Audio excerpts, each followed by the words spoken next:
क्या आप हिमालय के योगियों से मिलने का अपना अनुभव बता सकते हैं? I don't go to Himalayas to meet anybody. मैं हिमालय किसी से मिलने के लिए नहीं जाता। साथ ही हिमालय के रहस्यमयी आयाम वहाँ कई रूपों में सुरक्षित हैं। कई कई कई शायद दुनिया में दूसरी कोई जगह नहीं है। दुनिया के हर हिस्से में ऐसी जगहें हैं जहाँ कुछ लोगों ने अपने आसपास कुछ ऊर्जा और कुछ स्थितियाँ छोड़ी हैं जो हमेशा मौजूद रहेंगी। मगर मुझे नहीं लगता, मैं हर जगह घूमा हूँ, कोई दूसरी ऐसी जगह नहीं है जिसने इतने दिव्यदर्शी महापुरुष देखे हों जितने हिमालय ने देखे। दुनिया में दूसरी कोई जगह ऐसी नहीं है। अगर आप उसके प्रति संवेदनशील हैं तो वो सिर्फ एक पहाड़ नहीं है, वो कुछ और है। ये आपका विश्वास नहीं है। I'm not talking about believing Himalayas are sacred or whatever. मैं हिमालय को पवित्र या उसे कुछ मानने की बात नहीं कर रहा हूँ। कई योगियों और दिव्यदर्शियों ने कभी ना बोलने, कभी ना सिखाने का रास्ता चुना, मगर साझा करने की उनकी चाह कम नहीं थी।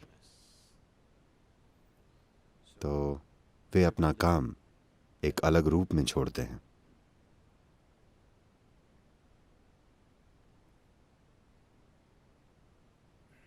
ऐसी कई जगहें हैं। विलियांगरी पर्वत बहुत शक्तिशाली है। अगर आप 7वीं पहाड़ी पर जाते हैं, कोई वहां गया है? आप 7वीं पहाड़ी पर गए हैं? अगर आप वहां जाते हैं, वो बहुत बहुत शक्तिशाली स्थान है। कुछ योगियों ने उस स्थिति को इस तरह से छोड़ा कि वो पूरा स्थान जबरदस्त तरीके से स्पंदित होता है। अगर आप वहां जाते हैं, अगर आप थोड़े संवेदनशील हैं, तो वो आपकी रीढ़ की जड़ से आपको हिला देगा। Like this, there are many places. इस तरह कई स्थान हैं। अगर आप उसके प्रति खुले हैं, अगर आप उसके प्रति संवेदनशील हैं और ग्रहणशील हैं। ये योगी जो भी थे, उनके जीवन भर की मेहनत और उनकी परंपरा बस एक अलग रूप में वहां रखी हुई है। आप हमेशा उस तक पहुंच सकते हैं। उस अर्थ में हिमालय बहुत समृद्ध है, बहुत भरा हुआ है।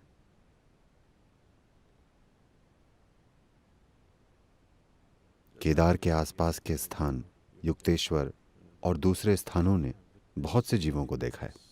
देखिए, अगर आप अपने शरीर से काम करते हैं, अगर आप अपने मसल्स का इस्तेमाल करके काम करते हैं, तो आपके काम का जीवन काल एक निश्चित लंबाई का होता है। उसके बाद वो खत्म हो जाता है। वे सारे अरबों खरबों लोग जो आपके और मेरे आने से पहले इस धरती पर रहते थे, उनका सारा काम कहाँ है? उन्होंने अगर कुछ छोड़ा तो बस अपनी संतानें, उसके अलावा और कुछ भी मौजूद नहीं है। अगर आप अपने शरीर से काम करते हैं तो उस काम का जीवन काल बस उतना ही होता है। अगर आप अपने दिमाग से काम करते हैं तो उस काम का जीवन काल थोड़ा अधिक होता है। वो खुद को फैलाता है।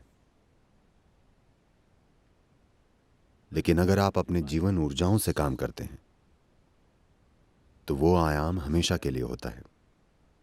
चाहे धरती खत्म हो जाए, वो खत्म नहीं होगा। As you have an internet, जैसे आपके पास इंटरनेट है, there is a yogic net. एक योगिक नेट भी है। अगर आप तैयार हों तो आप देख सकते हैं कि गौतम बुद्ध 2500 साल पहले नहीं थे, वो आज भी हैं। आज भी उतने ही जीवंत हैं जितने वे 2500 साल पहले थे। बस इतना है कि अब उनके पास भौतिक शरीर का बोझ नहीं है। भौतिक शरीर एक बाधा है। भौतिक शरीर के जरिए जो भी आता है उसके साथ आपकी पसंद नापसंद होगी, है ना? तो भौतिक प्रक्रिया से मुक्त होने के बाद वो और भी शक्तिशाली और असरदार बन जाता है।